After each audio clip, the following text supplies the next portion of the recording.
you guys. Yes, it's Deanna, and I am coming at you actually for the 4th time in a row from my second favorite place in this house, the kitchen.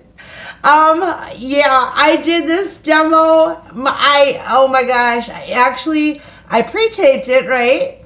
And I stopped it in between each step that I was demonstrating, and the whole thing was finished, and I deleted it. Oh my God. All right, so I didn't, so much time and effort was already in this, so I decided I'm going to recap of all this just because I want to share this delicious stew with y'all one way or another. It's coming out and you're gonna get it and you're gonna enjoy it as well. So okay, let's take it from the top, shall we, you guys? This is delicious, the best keto stew you are ever gonna have. Oh yes, it is.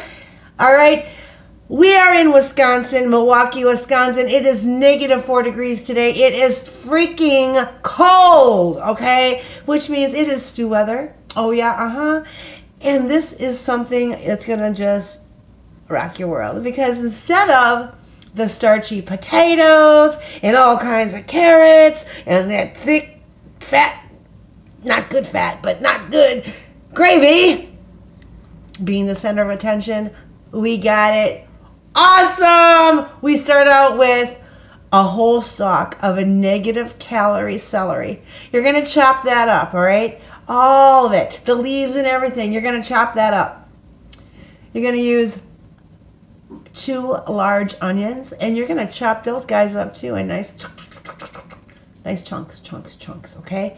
And then you're going to be sauteing your 2 pounds of beef stew meat, and you can either just sear that off real quick with some lard or bacon grease, but then you would like to let it get nice and tender all by itself in its Dutch oven with nothing else, okay? You want to start with that meat.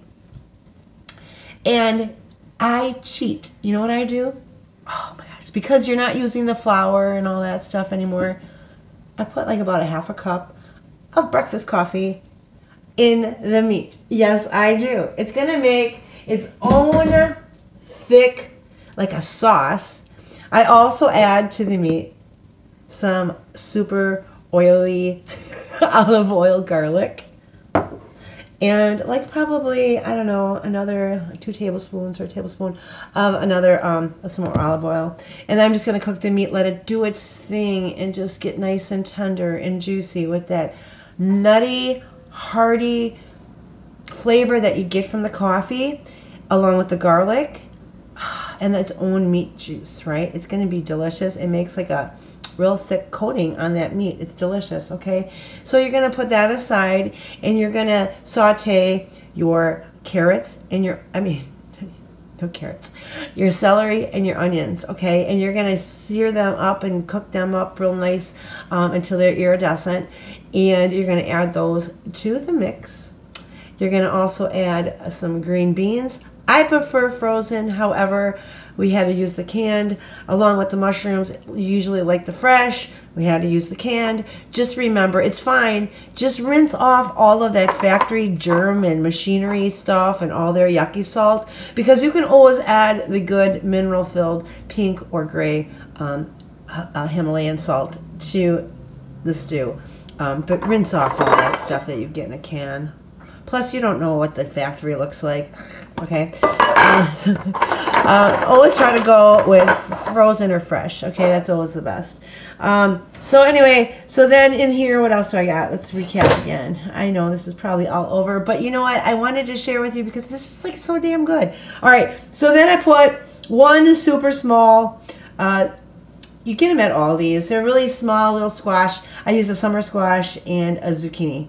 Just they're like this long, okay, just for color. And again, I used 1 carrot. 1 carrot, again, just for the pop of color, and I cut it really cute with my ridge cutter, and it's beautiful. I added some tomato sauce. Usually I use the organic diced tomato. I like that extra tang mixed with the juice. So again, whatever you got will work. So throw it all together, along with, you feel like you dump, like in this case I used tomato sauce, so I added 3 extra waters to that. The meat flavor comes up. You can add a tablespoon of low sodium all natural beef base, or don't get that salty stuff though. Don't get those little cubes. Those are stupid. You got to get the stuff that is like broth, okay? Real stuff, real stuff. And then you just add that into the mix, and it's gonna look something like this. Oh my, I got a little onion on the edge here. Oh, a little onion on there. All right, let me show you. All right, so this is gonna just hang out, and I'm gonna cook it on low with all this together now.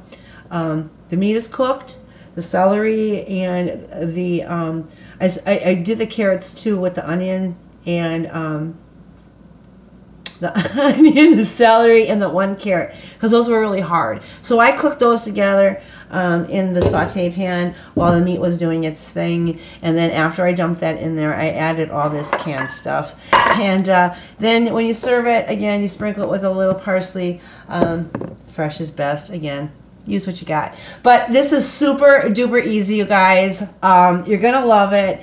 It's like nothing to it, and I don't know. I love it. So thank you, thank you, thank you. Let's hope that I can push send instead of delete. Okay, enjoy this. Let me know if you try this, and let me know what you think of it, because this is like one of my favorites. So let me know what you think of it. Share this if you like, and we're going to get together again real soon. I'm working on that live, guys. Hang in there and enjoy the keto way. Peace out till next time.